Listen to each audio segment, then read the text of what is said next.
Hello, welcome to my channel. This is Kang. Nice to see you again. Today we are going to look into those Epstein files that everyone's been going pins and needles about. Now let's hear what Attorney General Pam Bundy has to say about this. On Epstein. We all did. And the FBI handed over a couple hundred pages of documents. But, you know, Sean, I gave them a deadline of Friday at 8 a.m. to get us everything. And a source had told me where the documents were being kept, Southern District of New York, shock. So we got them all by, hopefully all of them, Friday at 8 a.m., thousands of pages of documents. I have the FBI going through them, and Cash is also, now that we have Cash here, it's a game changer, of course, and Cash is going to, Director Patel is going to get us a detailed report as to why the FBI withheld all of those documents. Okay, I want to be clear because I think people got frustrated because they were expecting more.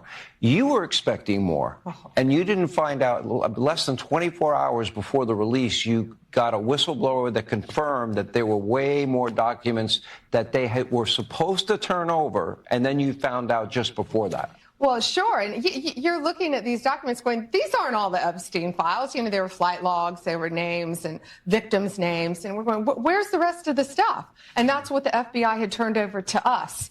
And so a source said, whoa, all this evidence is sitting in the Southern District of New York. Yeah. So based on that, I gave them the deadline, Friday at 8, a truckload of evidence arrived. It's now in the possession of the FBI. Cash is going to get me and himself, really, a detailed report as to why all these documents and evidence had been withheld. And, you know, we're going to go through it as fast as we can, but go through it very cautiously to protect all the victims of Epstein. Yeah. The stuff. Let me just hold it right there. So following this ultimatum that AG Pam Bundy gave to the FBI, they delivered a substantial volume of documents which are now under review. Bundy has initiated an internal investigation to determine why these documents were not disclosed in the first place, emphasizing the importance of transparency and accountability in the Epstein case.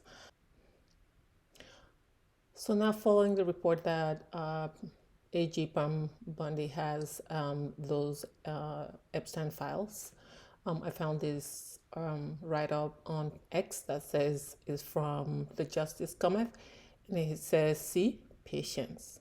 Now that we know that the files are in her possession, let's practice patience this time. And let's remember, one of the most important phrases in the Q drops is, timing is everything. Now you will see real panic in DC. Phase 1 led to Pam getting these files. So she had to let the American people know in her own way that was going to, what was going on with the FBI. Optics are everything. See how step 1 leads to step 2, etc. You must see past the first play. You must give it time. Now, in saying all this, POTUS is set to drop something big tomorrow night by his own admission. That's today. Could it be dismantling the Department of Education? Could it be dismantling the IRS? Or could it be he's going to tell it how it is on the Ukraine situation? Whatever it is, you bet Trump will let the news cycle simmer on it for a couple of days, and then when you least expect it, we may see phase 2. But you must practice patience. Learn that timing is everything in 4GW. Hold the line, patriots. The best is yet to come. All right, now let's listen to the only true voice of reason on CNN at this time. An amazing job so far on the things that he ran on, immigration. The border is, just his taking office, the border is effectively shut down. The attitude change from the federal government effectively closed the border. Look at the people coming across now. Look at the encounters today versus what was going on with Biden. I think on March 4th, you're going to hear them talk a lot about the success on immigration. As it relates to Ukraine, look, Zelensky made a huge mistake on Friday. All he had to do was show up and sign this deal, and he just couldn't do it. And sometimes these guys, when they put on the military uniform, they have trouble taking it off. He needs to take off the military garb, put on the garb of diplomacy, and understand that he's got an honest new broker on the field who can actually help him end this war maintain his sovereignty, maintain prosperity for the Ukrainians. And regarding Elon and the bureaucracy, if I just may respond to something you said about the bureaucracy, there seems to be, when Republicans are president, that this idea that the bureaucracy and the government should not be responsive to the political leadership of the executive branch. That is totally false. It has nothing to do with a loyalty test, but it does have to do with whether or not the unelected bureaucracy is responsive to the political oversight of the government. And Democrats right now do not seem to believe that the president should be able to be the president. We have elections for a reason in this country. We vest all executive authority in a president of the United States, not in an unelected bureaucracy, not in independent agencies, but in a president. The president's agenda matters. When a Republican is president, the bureaucracy resists. It has to stop. So like you can see, CNN continues to spew all these narrative that President Trump is the bad person, he's not good for this country, and yet we had to deal with 4 years of misery in this country. And CNN is now losing their ratings because the American people have woken up to the fact that they're lying to them. So I don't know how long they're going to keep this face. Now let's take a look at other people having a very hard time with President Trump being in office and cutting their funding. Let's see what they have to say. To start by expressing my deep concern about information received in the last 48 hours by UN agencies, as well as many humanitarian and development NGOs, regarding severe cuts in funding by the United States. These cuts impact a wide range of critical programs, from life-saving humanitarian aid to support to vulnerable communities recovering from war or natural disasters, from development to fight against terrorism and illicit drug trafficking. Mister, we are not seeing that development and other humanitarian aid you're talking about. Now, if they're talking about all these little clinics that they open around the globe and all these little charity things that don't lead to any growth in any of these countries they're talking about, after receiving trillions and trillions of dollars for that, mister, we got to cut your funding because we haven't seen results. You bring the receipts, we're okay with you getting the funding. It's that simple. Now let's hear the other side. Let's hear what the EU has to say about this new Trump administration and cutting funding for all our allies and other organizations. Let's hear what they have to say, because they're claiming that they're going to rearm Europe. Really? Okay, let's take a listen. In the various meetings in the last few weeks, most recently 2 days ago in London, the answer from European capitals has been as resounding as it is clear. We are in an era of rearmament. And Europe is ready to massively boost its defense spending, both to respond to the short-term urgency to act and to support Ukraine, but also to address the long-term need to take on more responsibility for our own European security. And this is why today I have written a letter to the leaders ahead of Thursday's European Council. This is why we are here together today. I have outlined in this letter to the leaders the Rearm Europe plan. Rearm your plans. Continue making all those arms that are killing innocent people while your military-industrial complex makes a lot of money. Rearm them. Just support, send armaments to the Ukraine, whatever country is at war. Like we have a war in Congo right now. Oh yeah, let's rearm them and kill all those innocent people while we sit in our fancy little jets and homes and our kids being safe. Our children are in a safe environment while other people's kids go out there and fight for you to make money. Yeah, rearm them.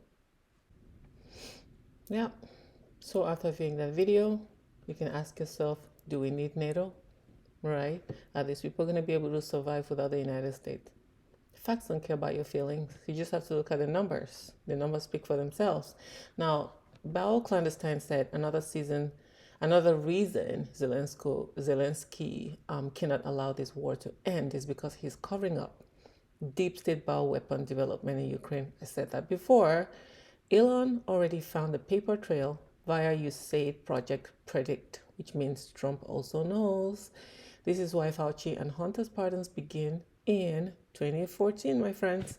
This is why Zelensky ordered the destruction of all files associated with Hunter Biden's biolab company, Meta Biota.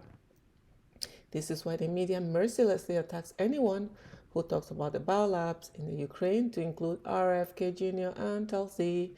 This is why Zelensky can't surrender. He cannot surrender because the puppet meisters, they are on his case. If this war ends, Putin and Russia have been adamant that there must be a formal investigation into U.S.-Ukraine bioweapons development in Ukraine.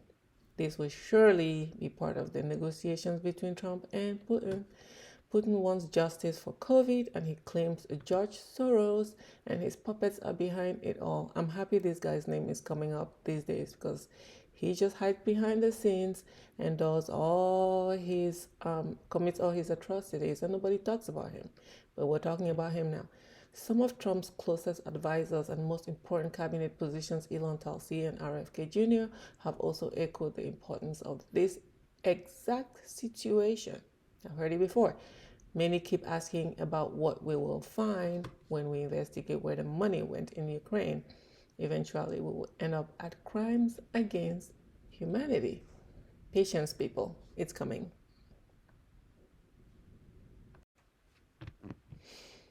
Now, isn't that amazing that you have one guy sitting in the White House that wants to put an end to this stupid, useless war? One guy, right? Let's take a look at what the Wall Street Journal says. It says U.S. hitting brakes on flow of arms to Ukraine. Military financing has been stopped, and officials are meeting to consider suspending another type of assistance. Isn't that wonderful? The Washington Journal are reporting that the Trump administration has stopped financing new weapon sales to Ukraine and considering freezing weapons shipments from U.S. stockpiles. Trump is starting to squeeze Zelensky. He'll be back, like we said. Zelensky either agrees to the peace deal or he fights Putin with no money, ammo, weapons, equipment, soldiers, etc. Zelensky will have no choice but to submit one way or the other. The art of the deal, guys. Art of the deal. Go read it. Do you remember how the liberals are going around telling us how evil Putin is? He can't be trusted. He's evil and all that jazz. And now let's take a look at what Bill Clinton had to say about Putin before the deep state globalists actually took a hold of, I would say, their lives. Okay, let's take a listen. He's very smart. Well, you know him better than most people. Yeah, I do. What was he like behind closed doors, away from, the sort of the public utterances? Smart and remarkably, we had a really good, blunt relationship. How blunt? Brutally blunt. Ever fisticuffs? No, but I think the right strategy most of the time is, but it's frustrating to people in your line of work. You should be brutally honest with people in private. And then if you want them to help you, try to avoid embarrassing them in public. Right. Now, sometimes they do things which make it impossible for you to keep quiet. But by and large, I found all the people I dealt with appreciated it if I told them the truth. How I honestly felt and what our interests were and what our objectives were. And they also appreciated it when I didn't kick them around in public for as long as I couldn't kick them around. So that's my experience. And did Putin ever renege on a personal agreement he made to you? He did not. So behind closed doors, he could be trusted. He kept his word. Kept his word. He kept his word Today he is this evil person that cannot be trusted. Liberals can't be trusted.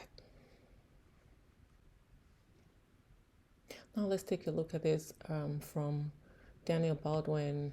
I found this on X, and tell me in the comment section which part of this you like and which part you don't like. So Trump has secured $100 billion from TSMC and $500 billion from Apple, $27 billion from Zipbound, $100 billion from SoftBank, $20 billion from the Mac, $500 billion from Stargate, $600 billion from Saudi Arabia. Sounds like a domestic manufacturing renaissance to me. So he's done more in just a few months, actually weeks, than Biden has done in 4 years. And almost 40% of their company in one signature is going to be devoted to what he does, which is one of the most important businesses in the world. That's an unbelievable thing.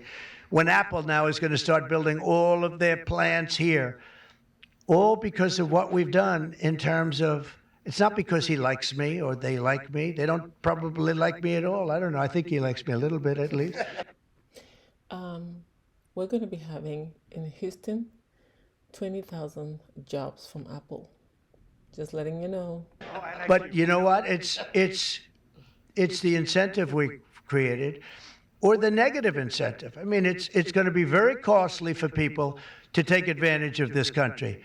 They can't come in and steal our money and steal our jobs and take our factories and take our businesses and expect not to be punished. And they're being punished by tariffs.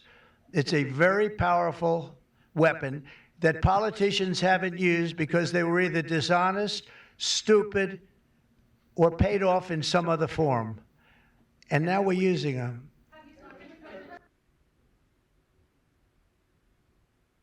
They were either stupid or paid off in another form.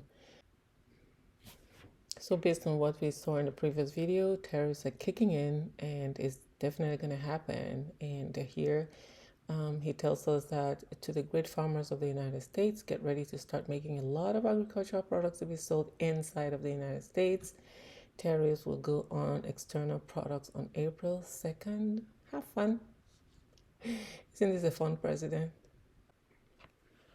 So now let's turn on to the USAID. As you already know, was created for humanitarian purposes, but it has now been captured by the military-industrial complex, and the media is trying to distract people from seeing the corruption that Elon is exposing. It's so bad that Elon was on the Joe Rogan show and told Joe Rogan that he's worried that they might kill him because they've already attempted killing him twice. Let's take a listen. Basically, I'm like, listen, like, we'll attack the corruption enough to keep civilization trucking along, you know. Yeah. But I think if I fully destroy the corruption and the graft, they will kill me. Yes. So I'm like. Well, listen, I really hope they don't kill you. Yeah, thanks. I mean, I strive to be alive. But yeah, I mean, it's a real concern. You know, I mean, there were two guys that before I supported Trump and everything. There were two guys that traveled to Austin to kill me. I don't know if you know about this. Yeah, I did hear about that. Yeah. And two separate incidents. One guy thought I put a chip in his head, I mean, they're both basically two guys that were just very much had severe mental illness. It wasn't like they had like I disagree with him politically and that's why he needs to die. This is before I was before I got sort of smeared as being, you know, some sort of like Nazi or something like that. This is before the propaganda wave, the severe propaganda wave. The probability that any given homicidal maniac is going to try to kill you is proportionate to how many times they hear your name. Yeah, so it's here Elon is saying that those two criminals that tried to kill him, one of them thought he was trying to put a chip in his head, and the other one, I'm not really sure. And he's probably heard Elon's name several times, how bad he is, he's a nasty. Remember when, what's his name, Joseph Goebbels, or Goebbels, said that in order to, he said, to make people believe a lie, you have to tell it several times, right? So they will sing your name, call you Nazis, call you all sorts of names in all the media that they can possibly do. And then people are going to fall for it. They'll believe it because they've heard it so many times. Okay, this is what Elon is trying to say here. Let's continue. And both were in Travis County Jail at the same time. Whoa. Yeah, I don't know if they talked or whatever, but they've both been released. Well, folks, that's all I have for you today. Thank you for tuning in, and I'll see you in my next video. Enjoy the rest of your day. Bye-bye.